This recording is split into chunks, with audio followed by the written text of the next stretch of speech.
to Pre-Venge of the Nerds. This is a podcast about the stories that could have led to your favorite movies, TV shows, and so much more. I'm Bradley Butin, and my co-host here is Brian Dennis. We will be your guides on this quest to level up your awesomeness. We will nerd out, we will get sidetracked, and we will have a great time. So give us an hour and we will help you level up your awesomeness. This is how the show is going to go. First, we will cover our topic of the week. We'll discuss, theorize, and give our 2 cents worth along with a penny for our thoughts. Then we will each have our own topic to cover with each other. Brian, let's get acquainted with the world out there, since this is episode 1. What is Pre-Venge of the Nerds? Well, as you said, Pre-Venge the World of the Nerds gives you a chance to level up your awesomeness. But the best part about Pre-Venge of the Nerd is this. So if you're like Brad and myself, you spend a lot of time watching movies, reading comics, and really just delving into a world of fantasy, sci-fi, and all things awesomeness, right? But sometimes those stories, the best part of those stories are things you don't see. So, since we're not afraid of copyright infringement on a free-form platform, we're going to tell you the stories that maybe the studios, the authors, the writers should have told you instead, or should have told you as well. So that's a big part of Pre-Venge of the Nerd, is that we're going to tell you in our minds how the world should have been. So how did Pre-Venge of the Nerds come to be? Well, for those of you who have not checked out the Fandemic podcast, plug, subscribe, love it. Bradley and I have known each other for a few years, and we decided we would talk about Batman, who is my favorite character in the DC universe. So we wound up talking for what was supposed to be 1 hour, and we went a little north of 2. And at the end of that, we wound up talking about what would be some really cool things for us to chat about. And as much as we can reflect on all the great things that are out there in the world that we all enjoy, what about, again, those things we don't know about? So if you've never caught, if you can catch the part of our title, Pre-Venge of the Nerd, it plays with the idea of revenge of the nerds. But we believe that being a nerd is not a reactive state, it's a proactive state. So here in Pre-Venge of the Nerds, we choose violence. And we're going to bring that nerd violence to the world and tell you the stories that you never got a chance to hear. And we're going to help you level up your awesome. By the time you're done listening to our episodes, we hope that we open up your mind to those possibilities of, like, you know what? That is exactly what's going to be in my headcanon the next time I think of Princess Buttercup from The Princess Bride. Or what was the college years really like for Dr. Peter Venkman from Ghostbusters? Absolutely. You know what we want you to be able to do? We want you to level your awesome to a point that you can, and I mean this, you can ruin movies for your family and friends. My family and friends know not to watch a movie with me because I will go, you ever wonder? And then I'll go for 15, 20 minutes. And at that point, we're now on to the hidden scenes. So I think that's the best part of it. Because, you know, if you're going to sit and watch a movie with a true nerd, with someone that really loves this sort of stuff, you got to be ready for us to give you all the nuggets, the Easter eggs, the little known facts, the things that no one else does unless you spend 24 hours on Reddit. Nothing is actually cited, but we all know it's true. Yeah. That's the goal. That's the power of Revenge of the Nerds. I absolutely love it. So, Brian, why don't you go ahead and tell our newly forming fan base a little bit about yourself? Well, my name is Brian Dennis, and again, I've been a friend, pardon me, been a friend of Mr. Bradley now for a few years, and we shared a couple of awesomeness. First off, we're kind of fluffy, which is a great thing. That's right. We are super nerds, as you've noticed. And of course, while I can't quite compete with Brad, I am a very, yes, there it is, sir. I wanted to make that in my size. I'm going to be looking for it out there. But, and then also, we both sport the beard again. Now, Brad is a little more iconic, but I've got, like, if Denzel met Tracy Morgan and went to a buffet. But that's okay. That's the goal that we're looking for out here.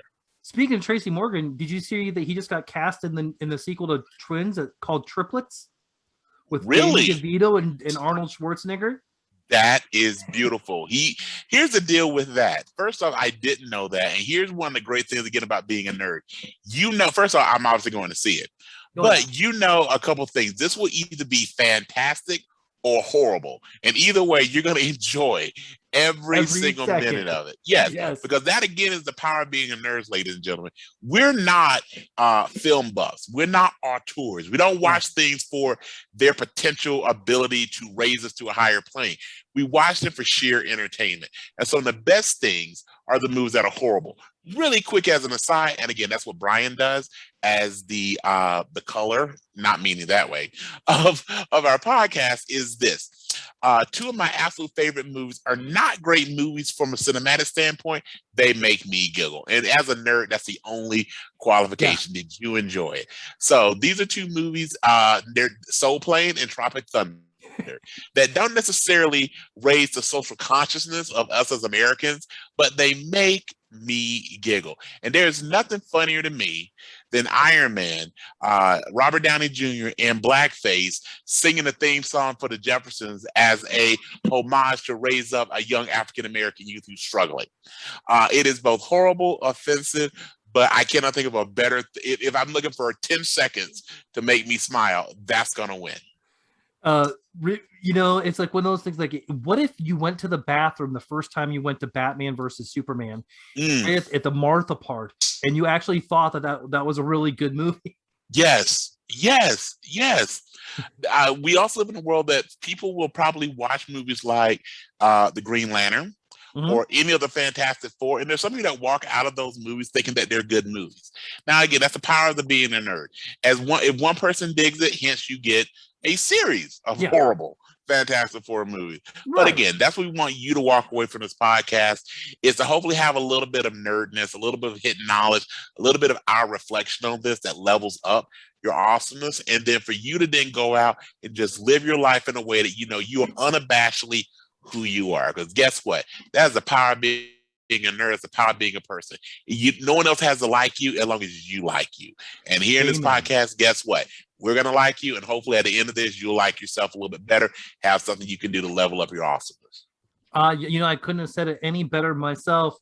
Man, my week has been, it was my birthday about a week ago today. Actually, it was a week of my birthday. And then the day after my birthday, I sprained my ankle really bad. Yeah. So for now, I'm in a boot up to my knee. So that's fun. That's fun. So, all right, Brian, sir, let's get on to our topic of the week. So I'm going to have you give us a good introduction. Sure. To our topic of the week is, I kind of alluded to it a little bit if you were picking up the nuggets that I was throwing down. The Princess Bride, one of the only perfect movies that I can think of. It's probably one of the greatest movies that's ever been made. Yes. Especially in at least in my lifetime. I can't really think of too many other movies that are at the level of Princess Bride. And I know that's high marks. So Brian, I want you to fill in those marks for me. Tell us a little bit about Princess Bride, and then we'll sail down the river in is it the Redemption, right? Yes. The Revenge. Yes. The Revenge. So first off, for anyone that's in Prevent the Nerd land or the Prevent the Nerd universe, and you happen to like Pirates of the Caribbean, understand Pirates of the Caribbean is a ripoff of The Princess Bride. If you like Captain Jack Sparrow, you have not gotten a hint of the Dread Pirate Roberts, which is a lot of what we're going to talk about this evening. So I never thought of it that way. I'm telling you, gosh, that's my awesomeness, right? Did you see the light bulb pop up? Yes. Did you see my brain literally exploding? Yes. If I was Carrie Lewis, I would find Johnny Depp, and we'd have a serious conversation about a couple things. Okay? I want to see that movie. I want to see a movie with both of those pirates together. Could you imagine the duel? Could you imagine the sword fight scene? Well, it would be Captain Jack running away, but it still would look really cool. Right, which is what you want. No one wants. By the way, I never knew I wanted this, but I do. We may have come with a future Prevent the Nerd, like Captain Jack Death Battle. Like who is Jack Sparrow fighting, and what would that look like? All right. So, with that being said, so The Princess Bride, for those of you that are uninitiated, those of you that love it but don't love it enough, because as Brad said, it is one of the very few perfect movies. If I Prevent the Nerd scale of 1 to 5, I think scales that go beyond 5 are a little ridiculous. It gets a 5. It gets a 5. I mean, it has everything: action, romance, humor, tragedy. Is beautiful. So with that being said, a couple logistical things. It came out in 1987. Rob Reiner directed it. Starred the innominable, not nearly recognized for his power, Fred Savage. By that, Bradley, did you see they are redoing and reimagining the Wonder Years? Yes, with Dule Hill's in it.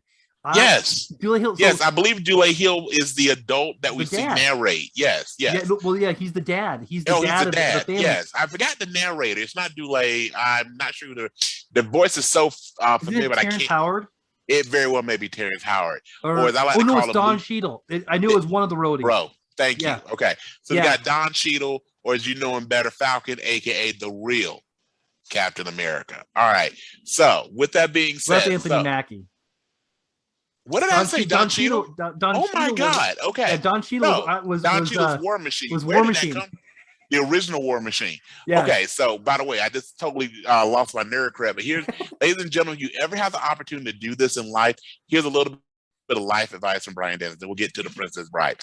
If you are ever cast in a very successful film that has unlimited franchise and marketing and merchandise ability, here's the one thing you don't do: compare what you made to the ultimate star of it and go, I want to raise Terrence Howard. Yes. Terrence Howard. Yes. Now, again, just because you were successful as a hustler in the beginning, again, Hustle and Flow, one of my favorite movies, should have won an Oscar for it. However, being second fiddle to Iron Man is still in the world. Okay. Right. And also wanting to be paid more than the guy who is, as Robert Downey Jr. says quite well, I am Iron Man. Mm-hmm. Both beginning and ending of that character. I am Iron Man. Maybe it's not the best career move. Plus, you can hang out. I like Terrence Howard better as Rhodey than I do Don Cheadle. If you're familiar with the comics, Terrence Howard just acts as a person. Mm-hmm. Looks more like the Rhodey in the comics. Most of the depictions of Rhodey in the comics. I think Don Cheadle did a great job. He's a great actor, and by the time we get to once we get to Rise of Ultron and we really see his character, it's his. It's completely his. But the first couple little bits, I'm like, I really want a Terrence, but I'm also a Terrence Howard. I've seen Don Cheadle in so many dramatic roles. I've seen him in Brooklyn's Finest Hotel Rwanda. I'm like, should he really be wearing a super suit? Versus in my head, I thought it'd be great if DJ from Hustle and Flow had unlimited weapons. That's what I want. I think that's the ultimate come up. I was a hustler in New Orleans. Now I'm hanging out with Iron Man. But again, that's my nerd winning. The one thing about Don Cheadle is that I love about him as an actor is he's not afraid to go do a lot of those little small roles. Right. You could just see him for a second, like in what Falcon and Winter Soldier. Yes. And you're like, yes, we got our Iron Man, and he said like 3 words. And yes. And you think about that for the rest of the series. Yes. You're like, we got our War Machine in there. Every scene he's in the Oceans franchises, I think he steals. I think Basher is a very underrated character. I totally thought he, again, especially in Ocean's 11, I think he absolutely, for the scenes he was in, dominated that movie. Just in that broken British brogue, and he would take you on when he said everything went Barney, and he takes it to Barney, rubble, rhymes with trouble. I mean, he took it a whole pathway and it was beautiful. So that's another plug. Ocean's 11, go see it. Again, nerds are not just in the world of fantasy and magic. Okay. So anyway, Princess Bride, back to us. We can talk a little bit about it on our podcast today. Came out in 1987. Rob Reiner stars the indomitable Fred Savage and Peter Falk. So the premise of the movie, again, if you've never seen it, is this. So you have a young man, by the way, it is fantastic just for those of us that love the 80s nostalgia. Mm-hmm. The character Fred Savage is never named. He's called the grandson. Yes. So in the movie, he's homesick from work and he's in Chicago. So there's some Chicago Bears stuff up there, but it actually shows like a really cool like 80s Cheetos bag and all this. Like, again, for those of us that were alive in the 80s, which I know some of the audience may not have been, it's just great nostalgia. Yeah. And then the premise of the movie is the grandfather, played by Peter Falk. Again, for those that are oldest, remember Columbo. Great. Right. He comes God rest over. his soul. Yep. R.I.P. Or, big ups. There. Okay, so that was me pouring a little bit out for Peter. Okay, the proper first I pour anything out for Peter. But that being said, he reads his grandson, who really doesn't want grandpa there. He's a middle schooler. I'm too cool for this, whatever. Reads in this book, and the whole point, they call The Princess Bride, and the only thing the grandson is worried about is there kissing. Yeah. I want to hear nothing about kissing. With those of us that remember, for most of us that when we were 11, 12-year-old boy, we don't want to hear anything about kissing until we turn like 12 and a half. And everything is about kissing, right? Yeah. Or until you see Robin Wright in this movie. So the basic premise of the movie is the movie follows the life of Princess Buttercup, played by Robin Wright, her first, at least major role. Yeah. And she is Buttercup, whose father owns this land, and there's a stable boy named Wesley, played by Kerry Lewis, who does this a lot. Elway, sorry, who does this a lot. Yeah. I don't have the flowing locks across the forehead, but he did a lot of this move, which apparently was all you need to do to be famous in the 80s, was be good looking and be able to do your hair. And he was also the only Robin Hood with an authentic accent. Yes. Which is, by the way, for those of you that love Lord of the Rings, at some point we'll have some Lord of the Rings comments. That is actually how Viggo Mortensen got his role, is the fact that he looked good with wet hair. I swear it's the only thing. So check me on this, Brad, and we'll get back to Princess Bride in one moment, ladies and gentlemen. Check me on this. Watch, especially Return of the King. They watch how they cut the scenes with Strider or Aragorn. They'll be in the tower. The battle's getting ready to come. The rain's coming. Gimli is like just sopping wet. Right. And then they'll show Viggo, like two people. There's like Gimli, there's Legolas, and then there's Viggo, right? Yeah. And at this point, like, the rain, for some reason, instead of coming flat down, it's like just pelting you.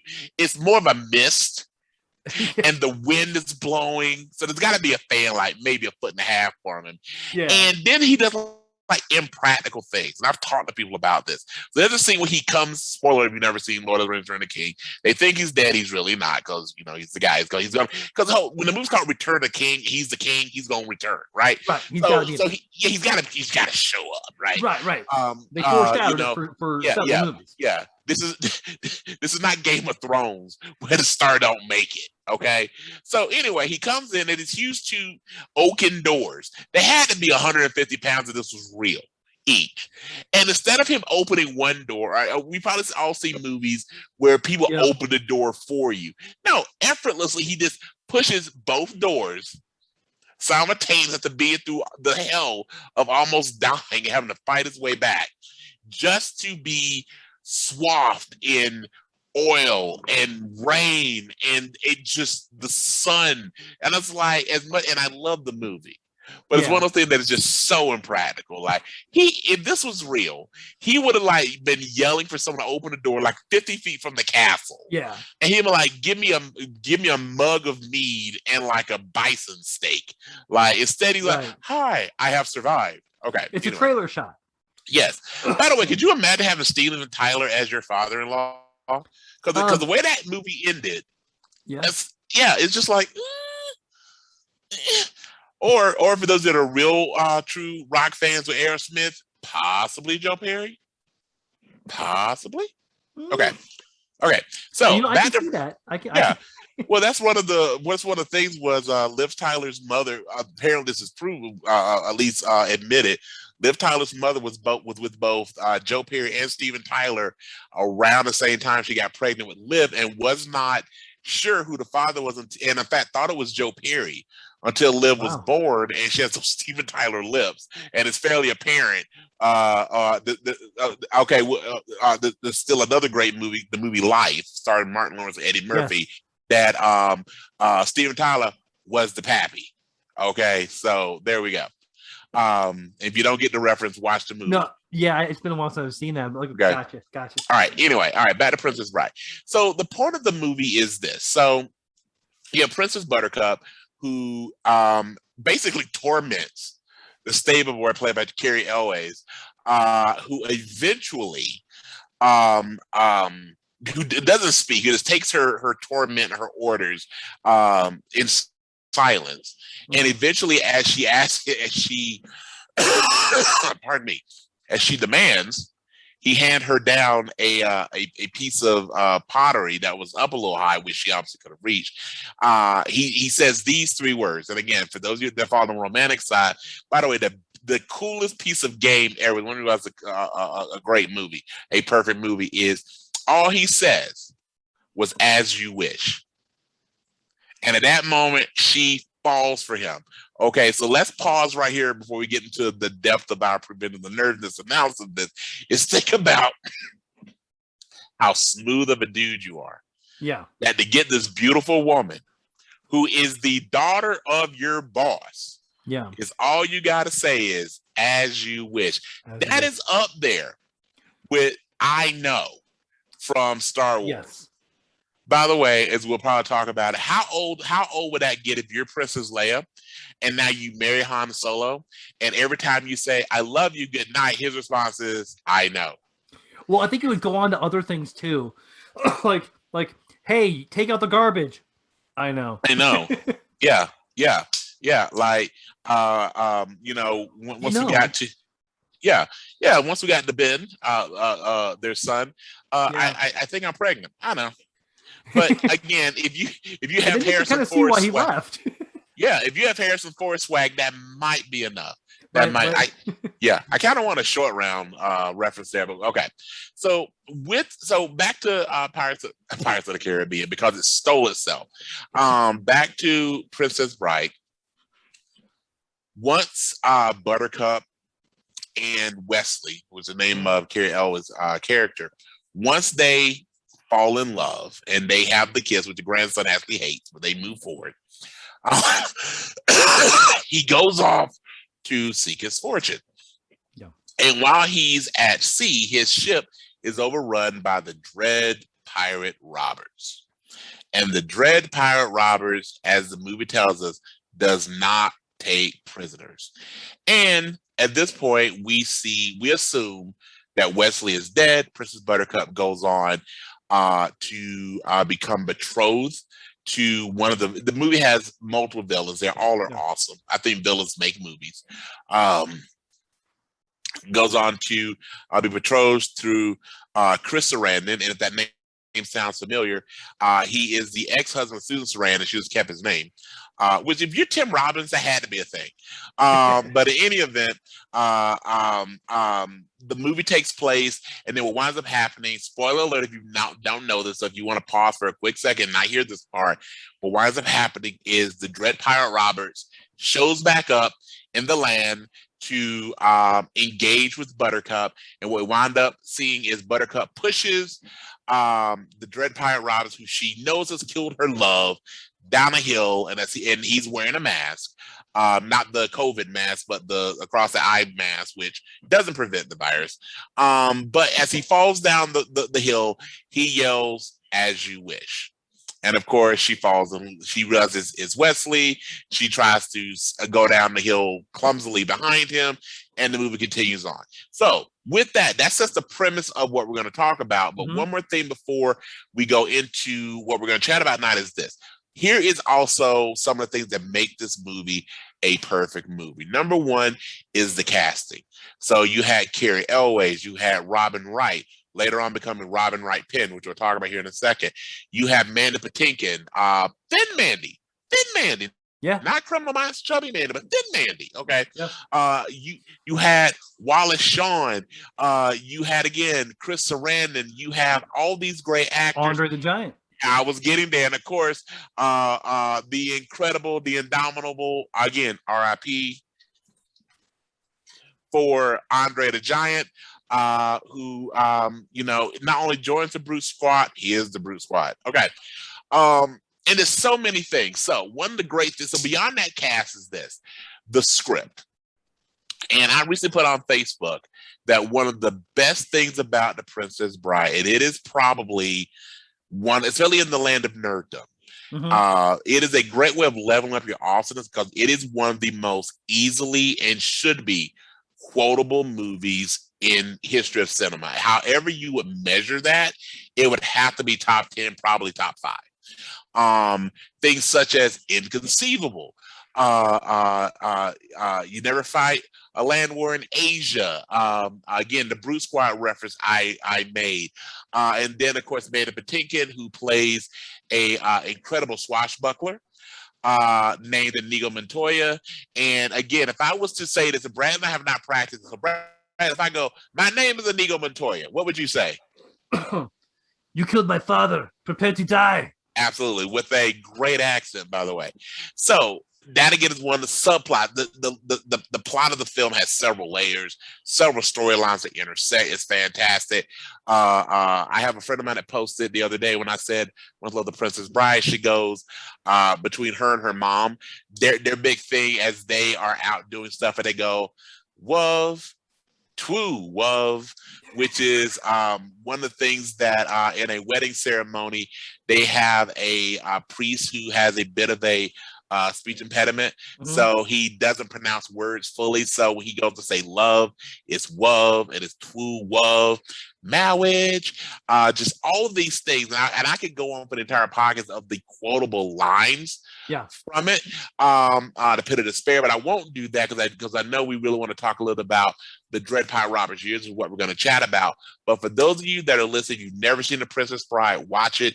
But if you have watched it, watch it again. It is a perfect movie. So here's what we're going to talk about for the next maybe 5-10 minutes, which is Brad and I just discussing what must it have been like for those years on the ship, the Revenge, which is ran by the Dread Pirate Roberts. Last thing, just to give you an understanding of the character of the Dread Pirate Roberts. So how long do you think he was on the ship? They don't specifically say, but let's think about what happens. First, he goes missing, right? Right. And again, in this world, there's no modernness, so there's no power, right? So everything is like a sailboat that depends on wind, okay? Yep. And labor of, rowing, okay? Yeah. And for news to get back and forth. So that right there is going to elongate our time. You can't just pick up your phone, okay? So you figure for him to, number one, go off, for the ship to be, his original ship to be taken by the Revenge, for someone to share the movie. By the way, another thing we should talk about is what if One-Eyed Willie met the Dread Pirate Roberts? But they run into each other. He's taken captive, and then this is the point of this: when Wesley is taken captive, one of the things that happens is this: instead of him being killed, he actually apparently does this. He says, "Please." And instead of begging for his life, he begs because he's so in love with Buttercup, right? By the way, great name. You want to know what a kid had look like for them to go, Buttercup. You think it's a real name or just a nickname? But Buttercup. Okay. Yeah. So he's probably gone, I would say, mentally, probably 3 years. So I was thinking 5. Yeah. That's what my head canon always thought 5. So yeah, we're in the same page. Yeah, because what happens, and then we'll get to our discussion of this, is what he winds up finding out eventually is that the Dread Pirate Roberts is not the Dread Pirate Robert. In fact, the Dread Pirate Robert is a persona taken on by multiple individuals over the years to, number one, be the captain of the Revenge, the ship, but also the path of becoming the Dread Pirate Robert is someone is taken captive. There's something about that individual that the Dread Pirate Roberts, who has been the Dread Pirate Roberts for years, he wants to retire. He's now found his successor. So you learn as a prisoner these things, fighting both physically and with swords, how to sail, all these things. And eventually what the Dread Pirate Roberts said, because he wears a mask, is they stop at a port. the entire crew leaves, leaving the Dread Pirate Robert and the apprentice. And while they are between crews, the Dread Pirate Robert removes his mask, gives it to the apprentice, the new person, to be the Dread Pirate Robert. Yeah. The old Dread Pirate Robert stays on as the first mate, in quotation marks. And when the new crew comes on board, the first mate, the former Dread Pirate Robert, consistently refers to the new Dread Pirate Roberts as the Dread Pirate Roberts until the new crew believe they have no reason to doubt it. And then that person goes on to enjoy his wealth, his ill-gotten gains, and retire on some lovely island where I promise you he is drinking rum. Okay, oh, yes, so yes. that's the and so that's a lot like Johnny Depp. Yes, absolutely. Well, I feel like the Jeffrey Rush character would have been more Dread Pirate Roberts. Yeah. So yeah, such a great character. Yes. So what we're going to discuss for the next little bit is, because the movie does not discuss it other than what I told you, which is he learns things such as sword fighting and sailing and the process of becoming the Dread Pirate Robert. What we're going to discuss is what must those, let's just call them apprenticeship years. What must those years have looked like? Let's say it's 5. I like your number better than mine. What must those 5 years look like on the jet black ship with black sails called the Revenge? What must that have looked like? I think that with going with the story, I think that there would have had to have been not a long. I think Wesley picked things up really fast. Absolutely. So I think like he stepped into the role very easily. Yes. And I think that he easily I think that people respected him right away. And I don't think he was think that he was always trying to do the right thing more than being the bad guy. Sure. And but then they had to keep their persona up, so they still did the plundering and treasures and stuff like that. Sure. So I would like to think that he found like a treasure map, and that they were just going after treasure, and then every time they could, they would help somebody. Off the books, right? So like not to lower their street cred. So you saying you feel that when Wesley joined the ship, do you feel he would be more of a rob from the rich, give to the poor, a la Robin Hood? Yeah, only if he was in tights. Only if he was a man in tights. Only tights. if he was with Dave Chappelle rapping. That's got to be a thing. That's got to be a thing. Achoo, if you didn't catch that. Okay, so I agree with you. I think he would have probably brought some humanity, some goodness to it. I also think, though, my head has always gone to what must that first few nights must have been like, because from the way Wesley recounts the story, one of the things that the Dread Pirate Roberts would do is that while he had him do a lot of the first things, so like cleaning the ship, probably working in the kitchen, chopping food, getting pulling up nets for things of that nature with fish, is that he would typically end the night by going, "Hey, congratulations, Wesley, good job. I'll most likely kill you in the morning." So there was that level of terror there. I love that. So the part of me also goes, one of my favorite movies again is a Shawshank Redemption. So one of my things is, it might have been like the first few nights of Shawshank, right? So people are walking by yelling fresh fish. They're trying to get you to break. They're messing with you. I don't think it would have been like a positive few weeks, in all honesty. I feel like it would have been definitely some hazing and some ingratiating him to it. Not to mention this. And I know this as a self-proclaimed hater. You got to imagine, again, K.R.L., I mean, I've seen him in later roles too. He puts on a little bit of weight, as we all do. Yeah. He's still a good-looking guy. But in 87, probably 86, when the filming was done, he had, pardon me, ladies and gentlemen, he had, like, again, the great hair that he had that perfect. Okay, so any of you that were young enough that it wasn't creepy, that you thought Justin Bieber was cute when he first came out, Carrie had the same haircut, but back then it was for adults, okay? Right. So he would like whip the hair. He had like the chiseled jaw, that really good soft British accent. Like, you know, you could trust him with like your debit card. He'll at least tell you what weird stuff he bought. You know, like he was that kind of really just over. Yeah. He was Hugh Grant without Divine Brown. Like he was just a really lovable cat. Okay. So with that being said, I feel like the crew, these hard case sailors, would have definitely somewhat, if not straight up tortured him, would minimally have hazed him. Yeah. And then, you know what? And then there would have come a time where a storm or something would have came, and then he would have done the noble thing and saved their life, or, you know, something like that. Absolutely. Absolutely. So, you know, it's basically Chris Evans in Captain America, the First Avenger. Like, there come a point where they think he's soft, but he does something. Like, let's say the ship is flooding and he risks his life to save his crewmates. Maybe he has the chance to escape, but he doesn't. Let's say they don't really show much about what an authority would have looked like, but let's say the king's ship, the Royal Navy, or whatever would have been called, calls upon them. He has an opportunity to say, hey, we're prisoners. This is Dread Pirate robbers. They've been robbing up and down the seaboard, and he doesn't. You know, like he shows he's loyal, you know. Yeah. That would really convince them that maybe he's okay. And I feel like that would have probably been that moment. So something, yeah, go ahead. I was going to say, because every good story, you have to have a good antagonist. In this right. Pre-Venge of the movie, I think that would be definitely be the antagonist. Yes. The Royal Navy or something right. like that, or a rival robber yes. or something. Yes, yeah, absolutely. So think about the Cutler Becklet again. If you know the Pirates of the Caribbean series, so someone that again you just dislike, right?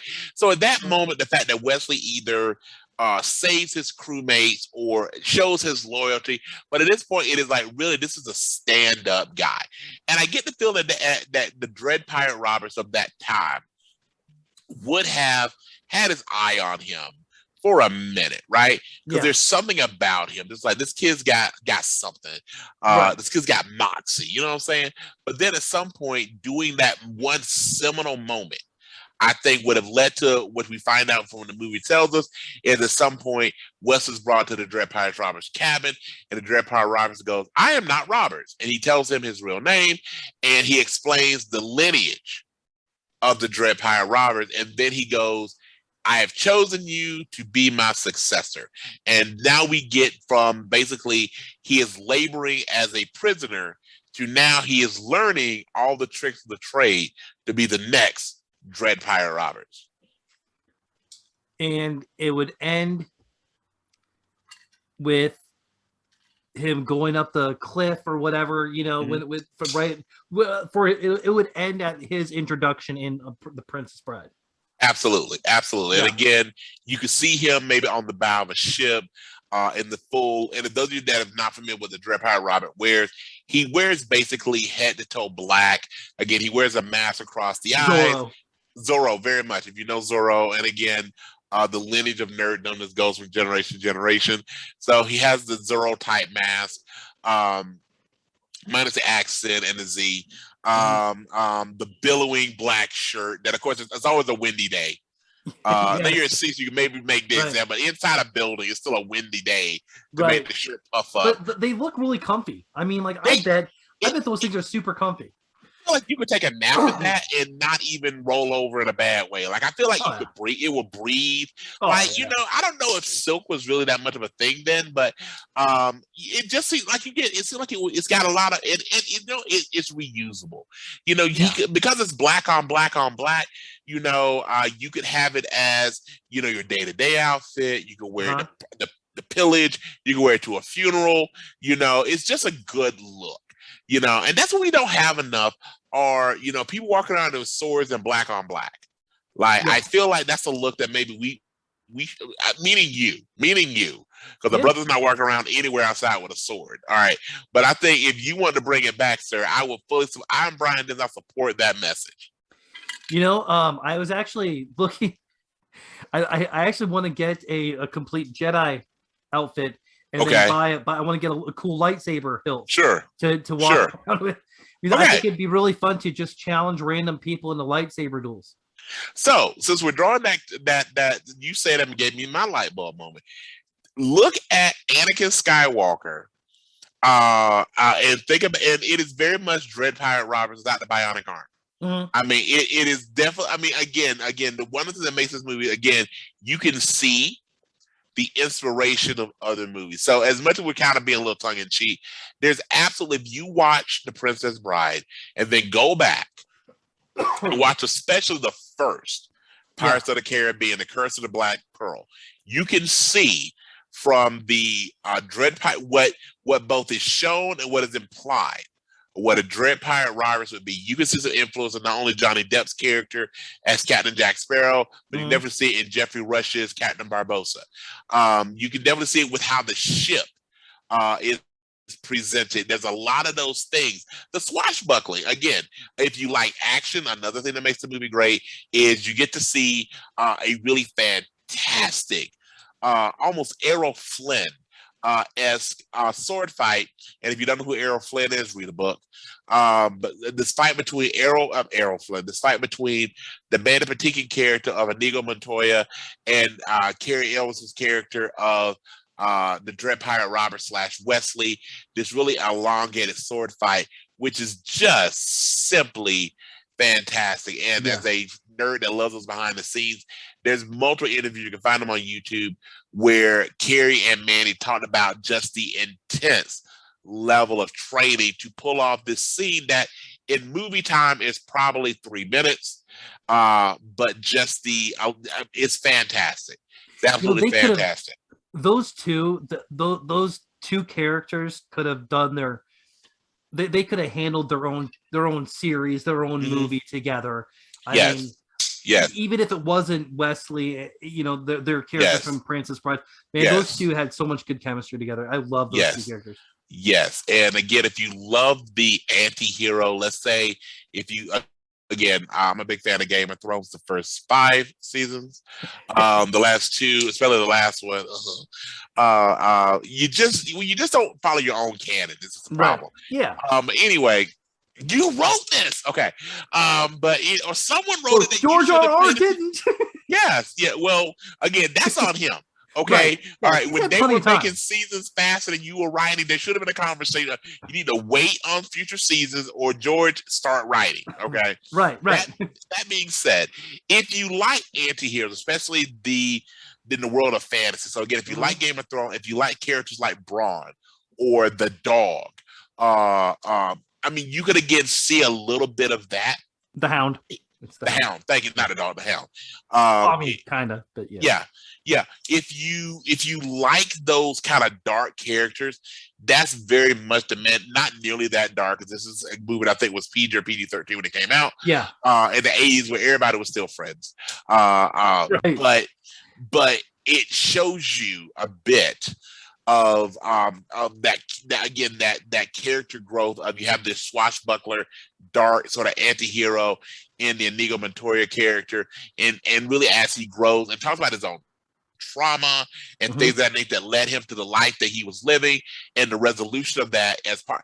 And by the way, this is just me, and again, we'll wrap this up in this segment in a moment. But one of the things that, for me, and I think from a lot of people, the most satisfying. Okay, so this again, spoiler alert. The end of the movie, a few things happen that are resolved. One of them is Princess Buttercup and Wesley are reunited, right? As you wish, correct. As you wish, and as the grandfather says, they have one of the 3 greatest kisses in the history of kisses, okay?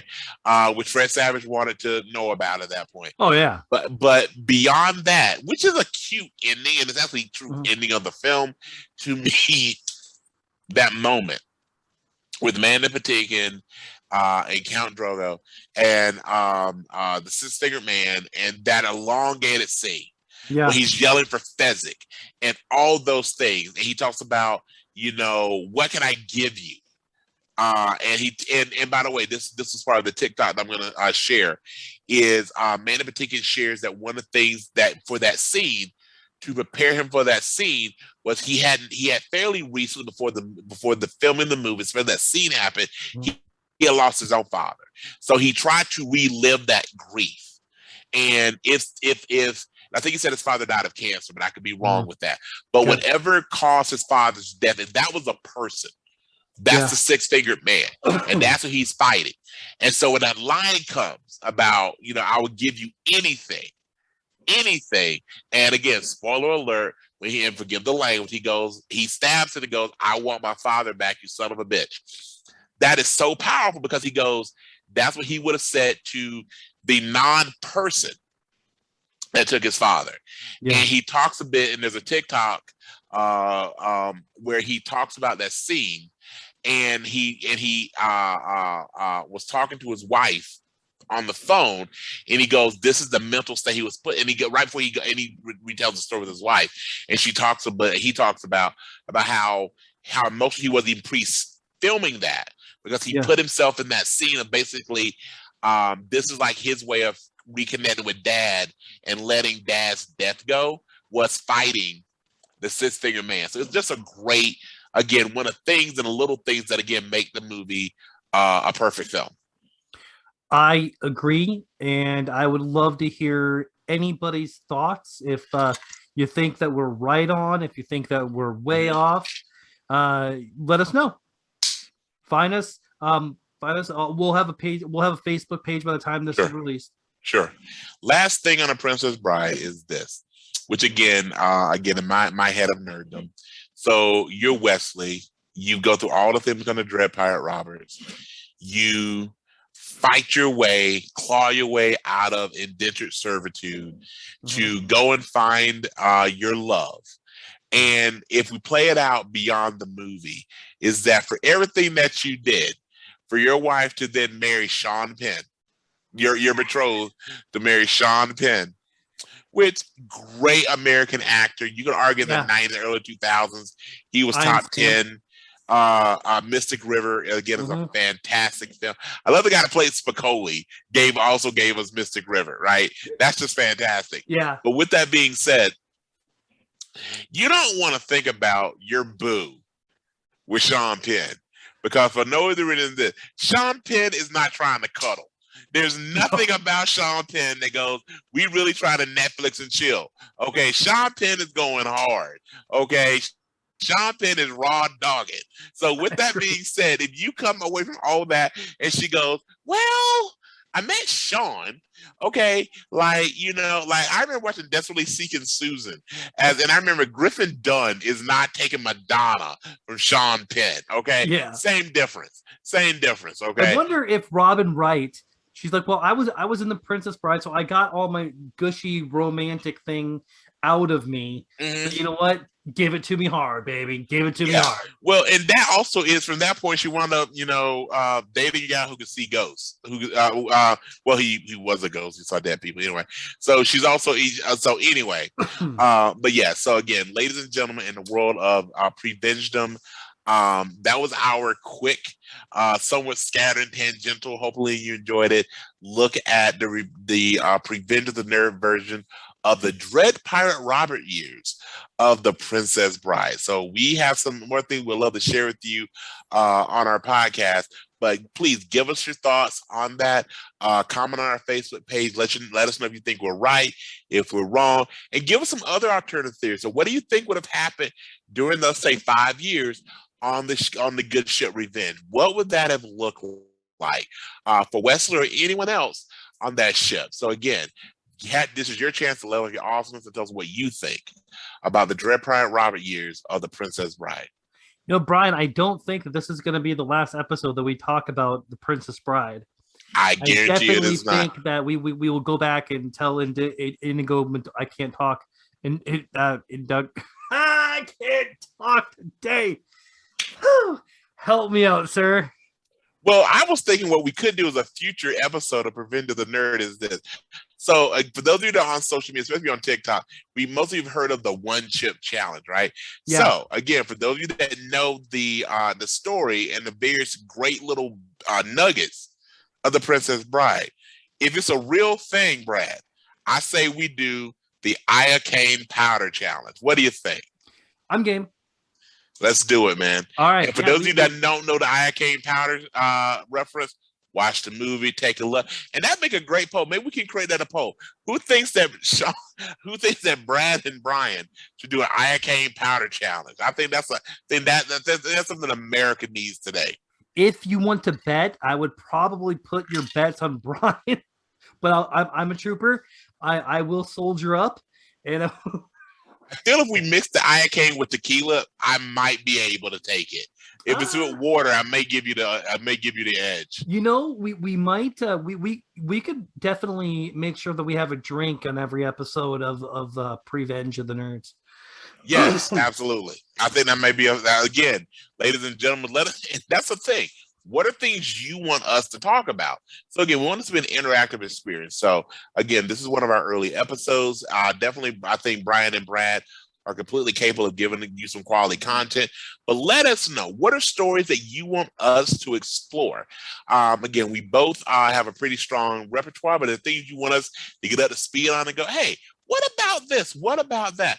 You know, one of the things that I've thought about that may be a future episode, but for those of you that are familiar with both Black Panther and Get Out, what if Black Panther is really the sunken place of Get Out?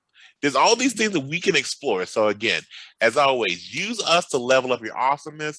We are here for your enjoyment. We're here for your nerddom. So if there's things you want us to chat about, as you see, we riff a lot. We go on tangents a lot. The things you want us just to throw in the air and see what comes down, let us know on our Facebook page, and we'll love to explore with you. Yes. All right. Now, Brian, now we got through the topic of the week. Yes, sir. So the next thing we're going to do is we have a couple different segments so that this is going to be an ever-growing list, and we're each going to do one each. So 1 week, someone might do a pop culture, this is your life, or we may say we may go to an alternate dimension of almost like a what if, but not just in Marvel, or a Elseworld story or something like that. We may talk about awkward situations for superheroes, or just try to see if the other one of us can guess the superhero that we're talking about. Or maybe I'll even do a dramatic comic book read, which sounds like a lot of fun. So, Brian, would you like to go first, or do you want me to go first? I think you should go first. Okay. So what I wanted to talk about is kind of simple. I've been thinking about it for a little bit. What if Anakin never fell to the dark side?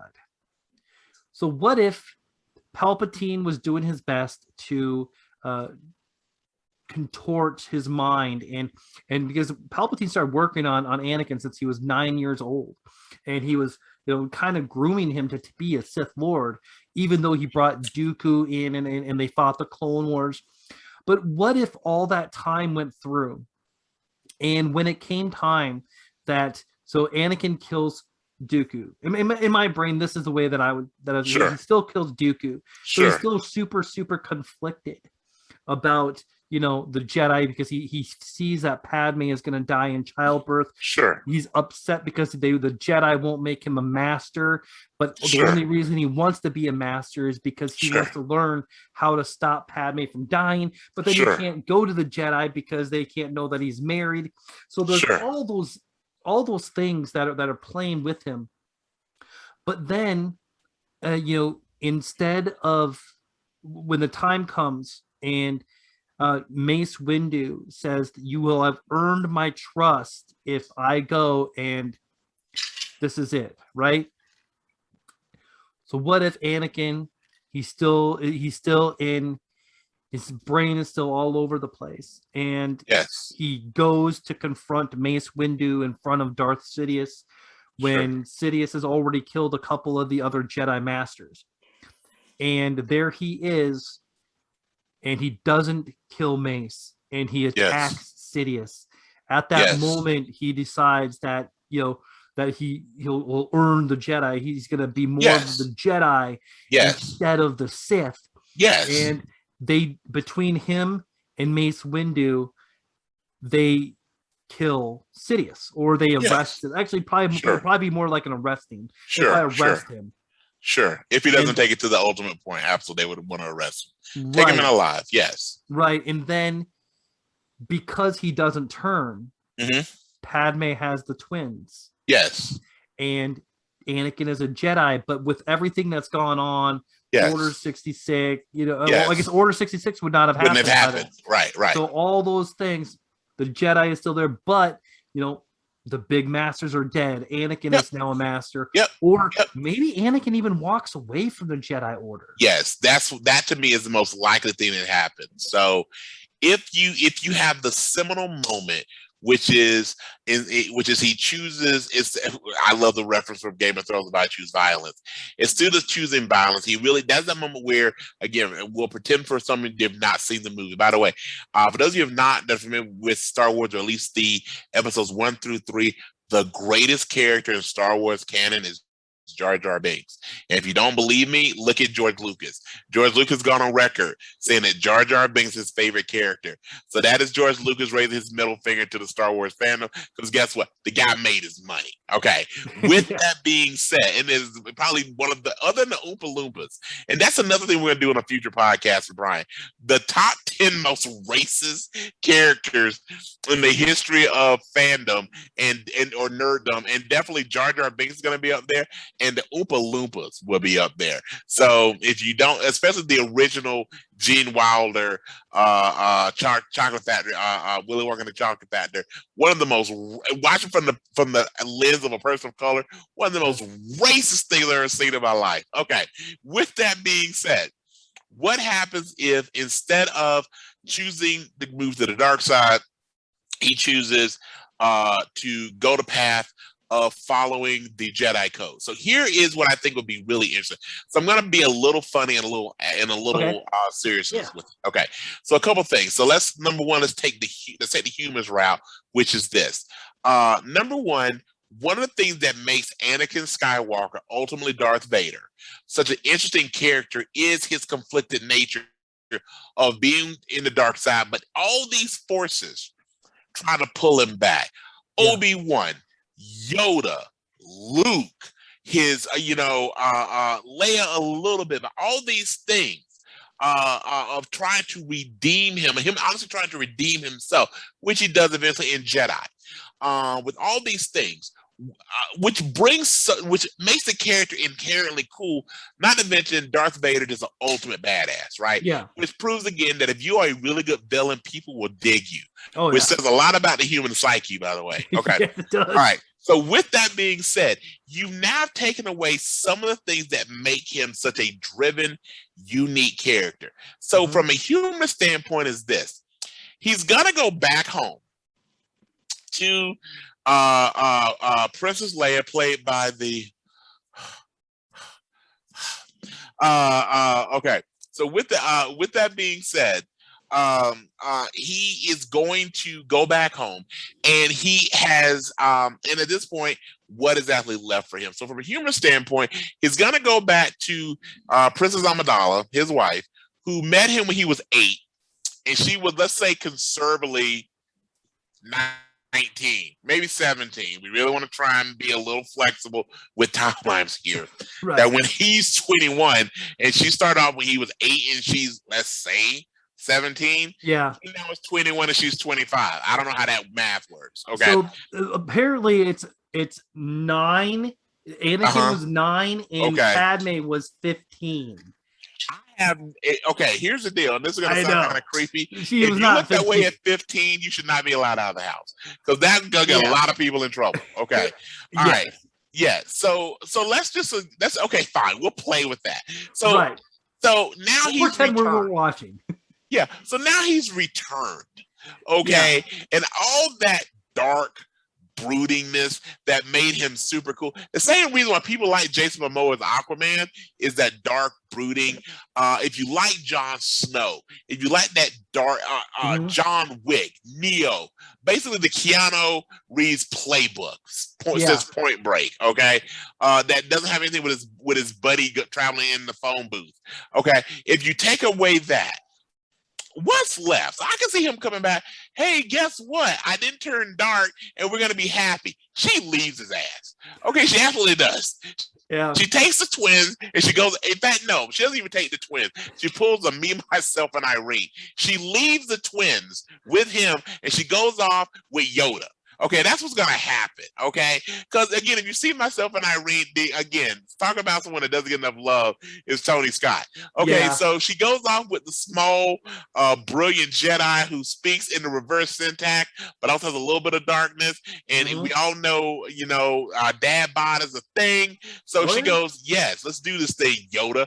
Or okay, I don't care in what universe and in what idea. For those who don't know enough about the Jedi, they are monks. Okay, they're monks that kill people, but they're monks. So very similar to the way that we looked at the monastery in our. By the way, again, real quick quiz for the nerds out there. We live in the future of the timeline because, again, the world of the Jedi is a time long, long ago, and the galaxy far, far away. So that's actually in the past. Yes, they can do stuff we still can't do, but it's supposed to be in the past. Right, because of the Force. Yes, the midichlorians, which sounds a lot like that make up everything. Would sound like a bacteria that you feel like Lysol could take care of. That's why you should never trust atoms because they make everything up. Yeah. This is what you're welcome. This is the content you get with Revenge of the Nerds. Okay. With that being said, she bounces. And again, my original point is this. Okay. Again, remember who plays who in these series. So Mace Windu, if you don't know, is played by Samuel L. Jackson. And the L stands for motherfucker.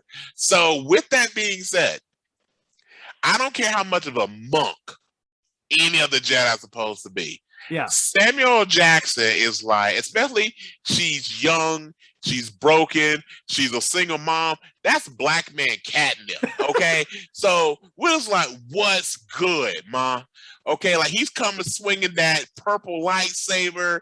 He's like, you can just hear like 50 Cent, I'm saying the real way, 50 Cent in the club in the background. He's just rolling. It's like, what's really good? And he goes, you want to see a real Jedi? I'll be your master. And then some stuff really goes down. Right. Like, okay. So that's the thing. So Anakin is left broken, alone, crying in his beer, looking at his fake hand going, I can't really feel it. And then we just go really awkward places. Yeah. Okay. That's what happened. So that's a comedic version of this. Right. Now here's the more serious version we followed naturally again. Who the characters are and what most likely happens. So, which I think is actually a more interesting point. So one of the things within the Star Wars universe, the Lucasverse, however you want to look at, or Disney Plus, because Disney pretty much owns the world at this point. Yeah, we are living in a world of Demolition Man. If you don't get the reference, go watch Demolition Man. I still don't know how they do the free seashells. I know there's man. I should look it up. Again. And here's the other thing too, like especially Sandra Bullock in '90s. If what you got to do is some virtual reality making out session, that's got to be the most disappointing thing on the planet. Oh, like really, like that's just not a good look. All right, but we may have kids listening, so I'm gonna stop there. Okay, so regardless of that, so here's my authentic, serious thing that I have, which I believe why you brought this to me. So again, he chooses the way of the Jedi. Now, as we know, the Jedi, as I referenced earlier, are a series of monks. And we know monks are very flexible, forgiving people that will let the rules slide, right? Not so much. So he's already broken multiple codes within the Jedi Order. He's married. He's obviously been with another person because he is now signed what will be 2 children. She's pregnant when this happens. She eventually gives birth to 2 children. So as much as he did with saving Mace Windu's life, probably preserving the Force and the Order and stopping the birth of the Sith Order taking over the Republic, what he has done though is he's broken several rules of the Jedi code. So number one, he's never going to be a master. And I can see the Jedi going, thank you, but bye. Yeah. But what I also think does is to create something very interesting. And that's what I want to talk for just a couple seconds. So one of the things that's always been presented in the Force is that there's only 2 sides to the Force. There's the dark side, which is the Sith, which again, as cool as Darth Vader. By the way, the dark side always has the coolest lightsabers. So you have Vader, you have Darth Maul, you have Darth Sidious. You have all these really cool villains. And again, I truly believe villains make movies. And then you have the Jedi Order. So you've got Yoda, you've got Luke, you've got Mace Windu, and eventually you've got Ren Skywalker slash Palpatine. Yeah, they lost me with the ninth movie. They lost me. They should have. There's so many other ways they could have gone that, which may be a Prevention of Nerds episode in the future. With that being said, I think what he could get create, if you really wanted to make him central to some stories, is that he shows that there is gray in the Force. Mm-hmm. So you have a light side, you have a dark side, and maybe you have a gray side. And that is what he then begins to create. It's his own order. And I don't know what we call them. That's for the go straight to the screenplay, right? The Gray Jedi. Yeah. He definitely walks away. He definitely doesn't end. Yes. And I think he does it willingly. And I would be willing to say a lot of other Jedi at that time follow him. Mm-hmm. And he does his own thing. He's not he's shunned from the normal Jedi, but when it hits the fan, they call the Gray Jedi. Right. Because the Gray Jedi can do the Gray Jedi can do things that the traditional Jedi won't or cannot do. And I think they also bring and I could see again if we go further in the timeline, I think the Gray Jedi fit within the world of the Mandalorian beautifully. I think that's what you would see. I could see the Gray Jedi really uniting the various peoples of the idea that, and this is what this happens again. We're going to put a little bit of the diversity stuff here, but we live in a world, whether we're talking fantasy or reality, we live in a world that the idea that binary isn't real. Things are not A, B, up, down, white, black, straight, gay, whatever. Okay, there's layers. There's a pendulum that swings for us as people. So the Gray Jedi would be a fantastic way to explore that fluidity, because that's one of the things that we see. While the Sith are, and there's actually some of the things that make the Sith somewhat attractive with the dark side, is that we accept you kind of doing your thing. Now, within doing your thing, we want to be cold-blooded murderers too. So if that's not a thing, then we'll do away with you. Right. Versus the Jedi is we want to be, we always want to default to our better nature, but our better nature also means supplanting everything that you are. The Gray finds the best, and that's where the balance would be, right? Yeah, that's the balance here, to the Force. Too far there, the Gray represents the balance. And Anakin is still the chosen one. Anakin is still the chosen one. And the chosen one is not there to preserve the Jedi. The chosen one's there to show the Jedi another way. I think that would be a fantastic way. I know we're recording this. I think we need to somehow trademark this and go, George Lucas, pay us some money. Because I think we have just given you episodes. You could pick another character. We have just given you episodes 10 through 12.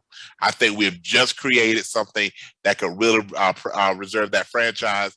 Rogue One tried, came close, but I really think that is where I would take it, and that's what I think would happen. The only other thing that I'll add to this was this: he cannot do that as a family man. He can't. So I think ultimately he's going to go back to Amidala. Mm-hmm. I think this also leads to some of the tragic stuff. He wants to be a family man. He wants to be a father. He realizes his presence, because at that point he is a target by the Sith. He is unwelcome by the Jedi. He really truly is a person without a country. Mm-hmm. And he realizes trying to have a wife and 2 infant twins is putting them in danger. So what happens is she goes back to her father. She goes back to her homeland. He then lives apart. But as you said, I just see this scene where this will be the closing scene of episode 10, let's say. Whoever character you would do this in. And maybe you make like an Elseworlds thing of what if this happens? Yeah. He's on some isolated planet. You see him, sitting beside, we wouldn't make it dark. We want to make it where you can see this from a very grand scale. But it's a dark kind of, it's not night, but it's overcast. Mm-hmm. It's cloudy. It has a harsh environment. He's sitting in front of a candle fire. And he, again, with his Jedi enhanced senses, he senses something. And you see him stand, and Hayden Christensen did the best he could. He wasn't great giving great material. He stands, he turns. Maybe at this point it starts to rain. And as he looks over this cliff, he sees just a sea of Padawans and Jedi alike out there, and even some Sith trainees, but you have people from both sides of the Force, the dark and the light, and they've come there. And then what you see, and maybe they're led by someone like Mace who can mentor him. I can see Mace going, you know what, he saved my life a little bit there, right? And you see them raise aloft the sabers, and you see the red and the green, and they all there, and all you see is him looking over this sea, and they shoot it from such a high angle. You don't see people. It's too far above. All you see the sea of lightsabers. And that's the closing picture where he now knows that while he never wanted to be great, greatness has been thrust upon him. And that is the beginning. And that's what you call it, the Great Jedi or something like that. But that's where I see that leading. I like that too. I like that a lot. I'm in. I'm sure we will have many of Star Wars talks throughout the series of Pre-Venge of the Nerds, because I am a huge Star Wars fan. All right, Brian, what do you got for me? Okay, so I've been sitting here trying to think of which one that I want to explore to you. So as our pardon me, as our next segment for tonight would be what would be an awkward moment for a superhero. So what I wanted to explore, and I figured since Marvel is ruling the superhero landscape, I figured I would go with the idea of Marvel. And I think I should, for those that don't know, I enjoy DC for some individual characters. I enjoy the overarching theme of Marvel more. So I am a big fan of individual DC characters, namely Batman. I am a fan of the teams within Marvel. I was one of the ones that actually grew up reading the Avenger comics, and as much as I love the Avenger movies and Avengers Ultron, and what I like to say is the third Avengers movie, Captain America: Civil War, because you have the entire freaking team basically, Thor and Hulk. But anyway, one of the things that I thought would be a really interesting look at would be an awkward moment for a superhero. Okay. So let's take, again, I think one of the characters who is, instead because of the way that he is presented in the Marvel movies under Mark Ruffalo, is the idea of the Hulk. Okay. So one of the things I want you to explore a little bit was, what would it be like if you're the Hulk and you are assigned to anger management therapy? So you got to go to groups. Okay. And you have to discuss your trauma. You got to manage and these are really big, huggy groups. So Dr. Banner gets this really unique, lovable judge who goes, "Hey, Doc, we want to keep you around, Bruce. So we're gonna assign you to go to therapy." And he's gonna go with all these people that probably are really annoying. How do you think that's gonna play out? I think that he would do it, but not be happy about it. Okay. I think that he would get to the therapy and he would read all the people in the group. Sure. And there would be the super annoying person when I talk. You'd have the group leader that would be like constantly, "Bruce, do you want to share?" Yes. And everybody knows that he's really the Hulk. Right. It's public knowledge. And they want to calm him down, but they do. But there again, they want to see the Hulk. Yes. Yes. So like, "Bruce, do you want to share?" And he's like, "No."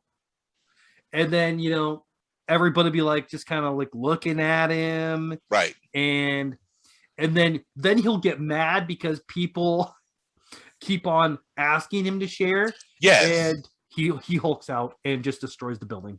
I agree with you. So one of my things is this. So one of my day jobs is that I do a lot of stuff with people. And one of the things that I've seen is that for most all group dynamics, there's that one, again, if there's any kiddos in the audience, let's say that one jerk, okay? Yeah. That one person who likes to literally poke the bear. And I think in this particular instance, the biggest bear to poke would be Bruce Banner. So if the entire world knows that Bruce, and again, for those who don't know what anger management looks like, it's typically done in a group setting. So it's not just him and his friendly neighborhood therapist. No, they sit and hang with Dr. Strange, right? Or Doc Samson, again, a character that hopefully we see a little bit more of. But they sit in with this group of folks, and that group dynamic would be that one person, let's say named Virgil. And Virgil just really, really wants to see the Hulk. Because Virgil has anger management issues, right? Yeah. Virgil's an angry cat, right? Yeah. So Virgil is pissed about having to wear a mask, or because he can't call women whatever name he wants to call them. Virgil's feel like life just is unfair. So now he looks at this dude who has, trashed New York, helped the Avengers crash a town in Europe. He goes, you're one of these Ubers. You're a snowflake. That's what it would be. He would look at Bruce Banner as the ultimate snowflake. You don't get your way. You throw a tan and you turn green. You're a green snowflake. So here's what would happen. So one of the things that would happen would be this. So Virgil is in session all the time with one of these, just filming, just wanting to see something happen. But he's already got to deal with TMZ, right? Like, I'm gonna get you some footage of the Hulk flipping out. So he's doing everything he can to get under the Hulk's skin. So he's doing things like, if you just know, because I don't know what it is about, because maybe because it's the middle of September at this point, I just feel like Bruce Banner would be that person that really loves him some pumpkin spice latte. And for my PSL fans out there, stop it. Okay. So he's loving him some PSL. And so I just feel like Virgil would show up and take the creamer. So all Bruce wants is a little pumpkin spice latte in his coffee. Just a little creamer. Little creamer, right? That's it's a little snake bite. And it's always gone. Or Bruce, I feel like, would be that cat that really wants a little extra sprinkles on his donut. Yeah. And I can see Virgil waiting until Bruce comes up to get that donut, takes the last one, takes a big bite, and maybe puts it down. Right. So he brings he's pushing those buttons. Everybody gets it except for him. And he's like, yes. What? None of them. Absolutely. Or, and this would be me. So Brian Dennis is in the group. So this, and I feel this would be the ultimate flex if you want to see the Hulk. So Bruce Banner walking in, let's say he's running a little bit late because he doesn't want to speed. He doesn't put him in any type of situation. He takes his time trying to, he's looking to some Rafi or the pan flute, Zamfir. I just thought Zamfir would be on the iPod, right? So then all of a sudden he walks in and maybe he's wearing some nice open-toed sandals to try and feel the breeze of the universe. And at this point, what we're going to do? We're just going to put Legos all over the floor. We're just going to throw this out here for you. Yeah. Come on, Bruce. Come on in there, buddy.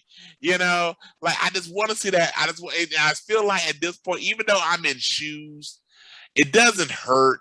It's just that moment that you've given me enough.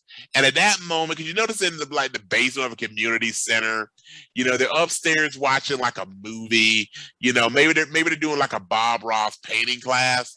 And all of a sudden, you just see this big green hand reach up through the floor because they're in the basement. It reaches up to the first floor and Hulk smashes and he shuts it down. And I just think, though, if you were to do this as like a short 15-minute vignette on Disney, one shot on Disney Plus, I think if you could get Mark Ruffalo to do it, what I think he seems to be the kind of cat that would, you could just have, and Virgil would be played by like Johnny Knoxville, someone that or even better yet, the guy that plays Stifler in the American Pie movies. I can't think of his name right now. Sean William Scott. Sean William Scott. That would be the Sean William Scott vehicle. Would be Virgil, the anger management jerk. Like he would show up and he would just be that person, and then just to really round out the 2000s, obscure references, McLovin shows up from Superbad. At this point, because what happens to McLovin the night after Superbad, right? He's Pete. He got to kick it with Michaela. He hung out with, by the way, a very underrated Seth Rogen role in Superbad. He's hung out with the cops. He got to hook up with the cute girl. He's done all this sort of stuff. The next day, he's back to being Fogel. So Fogel's going to have some issues. You jump ahead a decade. He peaked as a senior in high school. Because Seth is hanging out with as you should. With Emma, so there's like no real friendship for him. Yeah. He'd be like an econ major, but he doesn't quite understand how math works, whatever. So now he's just this broken cat. And then, he would be like in there. He would be that person that the Hulk like just backhands. And that's it. Like, I think that's what we would do. We'd have Sean William Scott as Virgil. We'd have, Christopher Mintz-Plasse as like the coffee guy that is over in the corner that Hulk smashes across the room.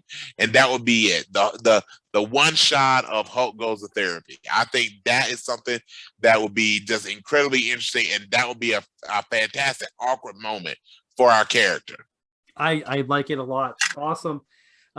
Brian, this was a ton of fun. I can't wait till you do it again. Yes, sir. Do you have anything that you want to say in closing the show? Well, as always, again, there will be a Facebook page following. Please make sure to like it. Please check in with us. Bradley and I are both pretty active on social media. We love to hear from you. As much as this is our podcast, this is your podcast. Yes. Tell us what you like. Tell us what you don't like. Tell us what you want to see. Give us feedback on content. We would love to know things that we have talked about, things we haven't talked about. We want to really do this because, again, if we are not, I think that would be where I ended is if any of us level up our awesome, we all level up our awesome. So let's do it together. Let's do this. Amen, my friend. Amen. And there it is. I'm going to end this the same way I end the pandemic. You're welcome for leveling up your awesomeness. Thank you and have a good night.